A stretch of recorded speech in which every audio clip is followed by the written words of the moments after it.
বাছা মরার high voltage লড়াইয়ে সেই ফ্রান্সকে পেল আর্জেন্টিনা। এবার অলিম্পিকে ফ্রান্সের মাটিতে মুখোমুখি হচ্ছে আর্জেন্টিনা।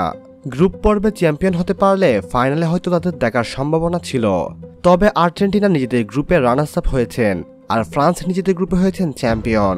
অলিম্পিকের কোয়ার্টার ফাইনালে তাই দেখা হচ্ছে দুই দলের।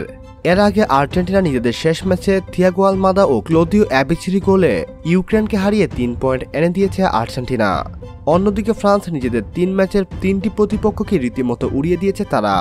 অলিম্পিক কোয়ার্টার ফাইনালে দুই দল বাংলাদেশ সময় 3 আগস্ট দিবাগত রাত 1টায় মুখোমুখি হবে ফুটবলের দুই পরাশক্তি।